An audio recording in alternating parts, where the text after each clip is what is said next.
तो cook and care में मैं आप लोगों से शेयर करूंगी सर्दियों की जान बड़े ही सॉफ्ट और क्रिस्पी पालक वाले पराठे। बिस्मिल्लाहिर्रहमानिर्रहीम। अस्सलाम वालेकुम। खुश रहें, आबाद रहें, जहाँ भी रहें हैप्पी रहें और हेल्दी रहें। तो मैं हूँ राबिया और वेलकम करती हूँ कुक एंड केयर में। तो आज मैं आपसे शेयर करूँगी पालक वाले पराठे बनाने की ऐसी ज़बरदस्त रेसिपी जिससे क्रिस्पी और अंदर से सॉफ्ट बनेंगे। रेसिपी को एंड तक लाजमी देखें। तो चले जी रेसिपी को स्टार्ट करते हैं। बिस्मिल्लाहिर्रहमानिर्रहीम। एक बाउल लेंगे और इसमें 2 कप आटा डालेंगे और इसमें मिसाले ऐड कर देंगे। मिसाल में मैं डाल रही हूँ आधा चम्मच जीरा और 1 चम्मच साबित धनिया जिसे मैंने मोटा मोटा पीस लिया है। 1 चुटकी इसमें डालूंगी कलौंजी की और 1 ही चुटकी इसमें डाल देंगे अजवाइन की और इसमें डाल देंगे आधा चम्मच डालेंगे नमक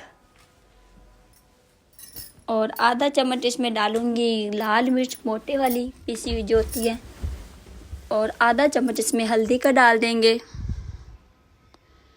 2 चम्मच इसमें हम डालेंगे ऑयल। ऑयल डालने से पराठे की डो बहुत ही नरम और सॉफ्ट रेडी होती है। और अब हम डालेंगे पालक। पालक को मैंने गर्म पानी में डाल के इसको निकाल लिया था, इसका पानी निकाल दिया है। अब हम इसको चॉप कर लेंगे। पालक जब बिल्कुल बारीक चॉप हो जाएगी तो हम इसको मिक्स सब चीज़ें जो हमने पहले डाल के रखी हुई हैं इन सब चीज़ों को अच्छी तरह से मिक्स कर लेंगे।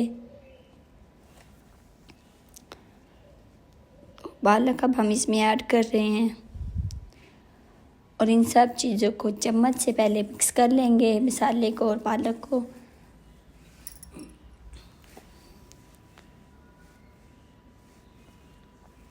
और अब हम इसको बिल्कुल आटा जैसे नॉर्मल गूंथते हैं इसी तरह से हम इसको भी गूंथ लेंगे और साथ में हमने थोड़ा थोड़ा करके पानी ऐड करना है। पानी हम इसमें एकदम से नहीं डालेंगे, थोड़ा थोड़ा ऐड करेंगे ताकि जो आटे की डो है नरम ना हो जाए। इस तरह हमें आइडिया रहेगा कि आटे की डो कितनी रखनी है नरम। तो हम आटे की डो ना बिल्कुल नरम करेंगे और ना ज़्यादा हार्ड, तो हमने बिल्कुल नॉर्मल ही रखनी है जैसे हम नॉर्मल आटा गूंथते हैं। तो ये पालक वाले पराठे की डो भी बिल्कुल ऐसे ही रेडी होती है और इसको हमने 20 मिनट के लिए रेस्ट पे रख देना है ताकि जो इसकी डो है अच्छे से रेडी हो जाए। तो ये देखिए 20 मिनट हो चुके हैं और बिल्कुल सॉफ्ट सा आटा की डो बनी हुई है। अब हम रोटी को बेल लेंगे। इस तरह बेलने से रोटी को घुमाते जाएं, रोटी हमारी बिल्कुल सर्कल शेप में अच्छे से घूमती घूमती हुई बन जाएगी। और जब रोटी थोड़ी सी बड़ी हो जाएगी तो इसमें 1 चम्मच ऑयल डाल के इसको स्क्वायर शेप में फिर से हमने इसकी डो बना लेनी है और अब हम इसको भी बेल लेंगे रोटी को। आप अपनी मर्जी से रोटी की शेप कोई भी दे सकती हैं जैसे आपको पसंद हो या आपके बच्चों को। तवा जैसे ही गर्म होगा हम इसके ऊपर रोटी को डाल देंगे। देखिए माशाल्लाह से कितनी प्यारी लुक आ रही है। और अब हम रोटी की साइड चेंज कर लेंगे और इसी तरह अब हम 1 चम्मच ऑयल डालेंगे और इस तरह हम रोटी को घुमाते रहेंगे ताकि ऑयल सारा लग जाए।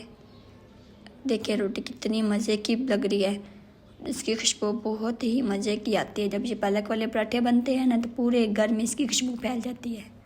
1 रोटी अब हमारी रेडी हो गई है। अब मैं इस पर दूसरी रोटी डाल रही हूँ। तो इस पर भी हम ऑयल लगा के इसको भी हमने घुमा फिरा के रोटी को रेडी कर लेना। ये देखिए बहुत अच्छी रोटी लग रही है और बहुत ही मज़े की खुशबू आ रही है। मैं आपको बता नहीं सकती कि इसकी खुशबू कितनी मज़े की आती है जब हम पालक वाले पराठे बनाते हैं। तो मैं आपको गारंटी देती हूँ मेरे तरीके से पालक के पराठे बनाएंगे ना इंशाल्लाह फैमिली में सबको पसंद आएंगे। रेसिपी को ट्राई करें और अपना फीडबैक दें कि आपको मेरी रेसिपी कैसी लगी। अपना बहुत सारा ख्याल रखिएगा। राबिया को अपनी दुआओं में याद रखिएगा। मुझे दीजिए इजाज़त। अल्लाह हाफिज़ और मिलते हैं नेक्स्ट वीडियो में मज़ेदार रेसिपी के साथ।